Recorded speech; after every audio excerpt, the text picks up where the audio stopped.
நீலகிரி மாவட்டம் கூடலூரில் மக்களின் அச்சத்தை போக்க மற்றொரு சிறுத்தை புலியை பிடிக்க வேண்டும் என விடியா அரசை எதிர்க்கட்சி தலைவர் எடப்பாடி கே பழனிசாமி வலியுறுத்தியுள்ளார். இது குறித்து அவர் வெளியிட்டுள்ள அறிக்கையில், நீலகிரி மாவட்டம் கூடலூர் அடுத்த பந்தலூர் வட்டத்தில் பல்வேறு பகுதிகளில் கடந்த 20 நாட்களாக சிறுத்தை புலி ஒன்று மக்களுக்கு அச்சுறுத்தலை ஏற்படுத்தி வந்தது என்றும், சிறுத்தை புலி தாக்கியதில் கடந்த 30ஆம் தேதி சரிதா என்பவர் சிகிச்சை பலனின்றி உயிரிழந்ததாகவும் குறிப்பிட்டுள்ளார். இந்த நிலையில் ஜனவரி 4ஆம் தேதி கார்த்திகா என்ற 4 வயது சிறுமியை சிறுத்தை புலி தாக்கி இழுத்துச் செல்ல முயற்சித்தது. அப்போது குழந்தையின் தாயும் அருகில் இருந்தவர்களும் கூச்சலிட்டு கத்தியதால் அந்த சிறுத்தை புலி குழந்தையை விட்டுவிட்டு சென்றது என்று செய்திகள் தெரிவிக்கின்றன என எதிர்க்கட்சி தலைவர் சுட்டிக்காட்டியுள்ளார்.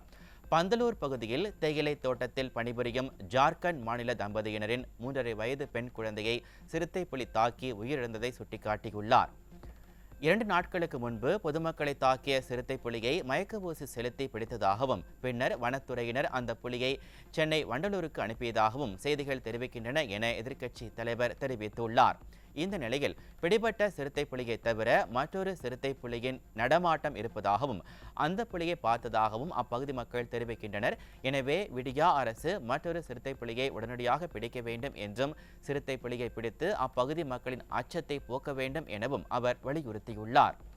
வன விலங்குகள் நடமாட்டத்தை கண்காணிக்க வனத்துறை பூத்களை அமைக்கவும், வனவிலங்குகளின் தாக்குதலில் மரணமடைந்தவர்களின் குடும்பத்தினருக்கு தற்போது வழங்கப்படும் 5 லட்சம் ரூபாய் நிவாரணத்தை 10 லட்சம் ரூபாயாக உயர்த்த வேண்டும்.